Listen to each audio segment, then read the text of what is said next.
Honorable Vice President of India, Radhakrishnan ji, Honorable Governor of Andhra Pradesh, Abdul Nazir ji, Honorable CM of Andhra Pradesh, Chandrababu Naidu ji,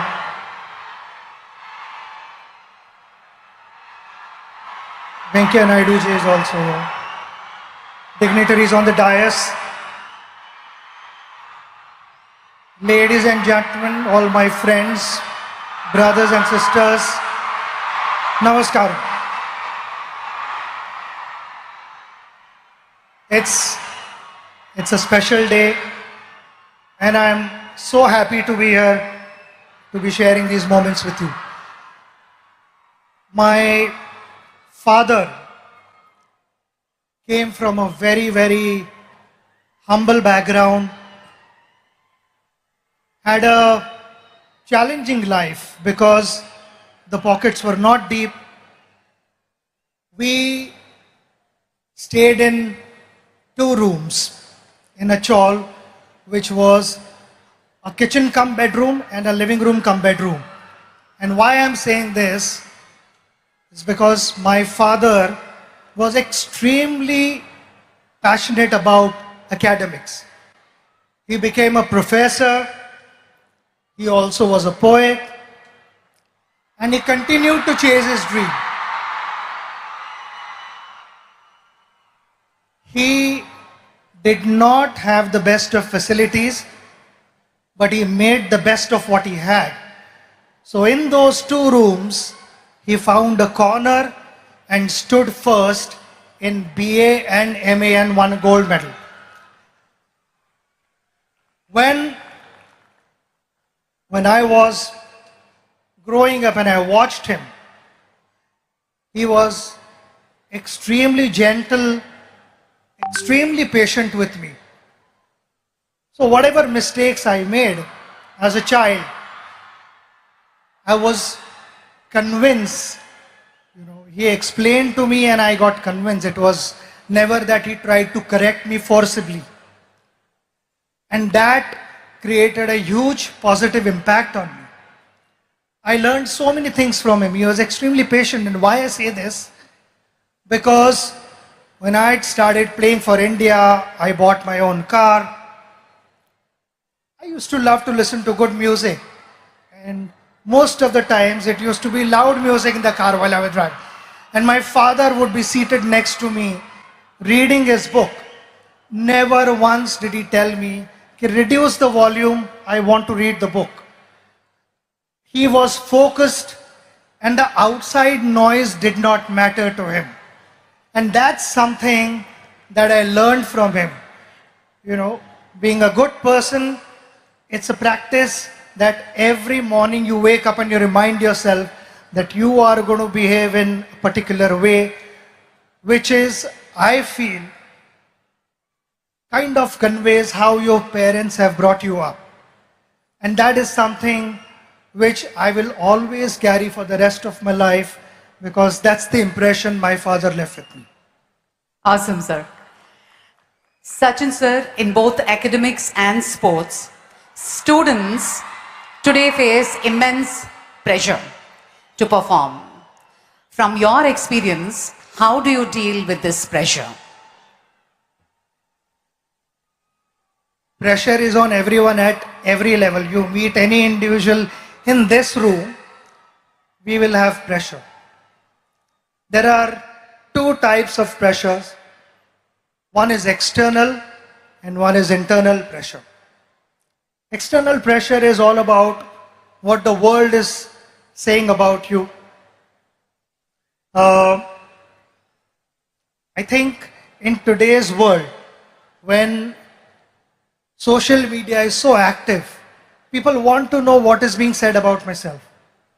Generally, every individual is bothered about that. When I went out to bat, you have to learn how to use that to your advantage. When I went out to bat, I used to get reception like this, which was fantastic.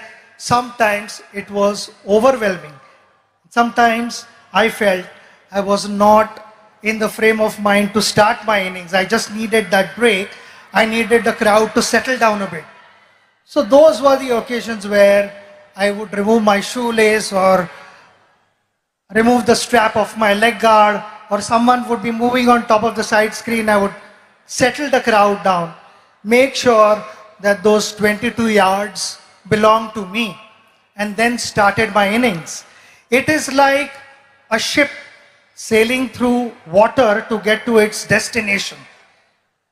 But the moment there are holes in the ship and the water starts seeping in, the ship starts sinking.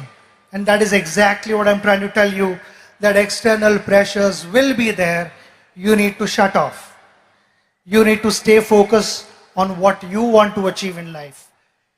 We come to internal pressure. Internal pressure is actively led by your conscious mind.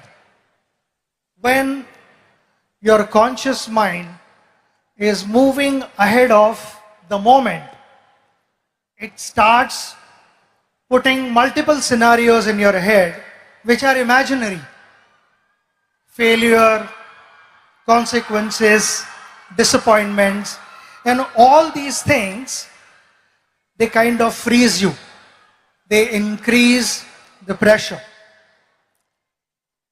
The idea is to stay in that moment. When I went to bat, people talk about, he was in that zone and that's why he batted well. And what is that zone? That zone is all about surrendering yourself to your subconscious mind, which knows what to do. It is always the conscious mind, as we call it. The monkey over your shoulder would be putting doubts in your head. And while batting also sometimes that would happen. Before the ball was delivered, the conscious mind would put doubts in your head. Could that be a bouncer? Could that be a yorker? Could that be an outswinger where the delivery was not released at all? So I found myself batting at my best when I had surrendered myself to the subconscious mind. So that would be my advice to all of you, to stay focused, stay aware of what's happening around you, but don't let the external energies dominate what you want to be in life. Absolutely. So one last one. On this centenary celebrations of Andhra University, your one message to all the students out there. We are celebrating a very, very big moment. The centenary of Andhra University. The magical figure that we talk about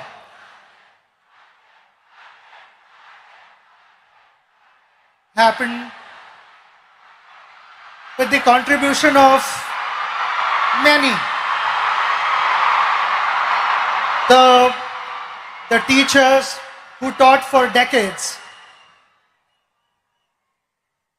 And there are many illustrious people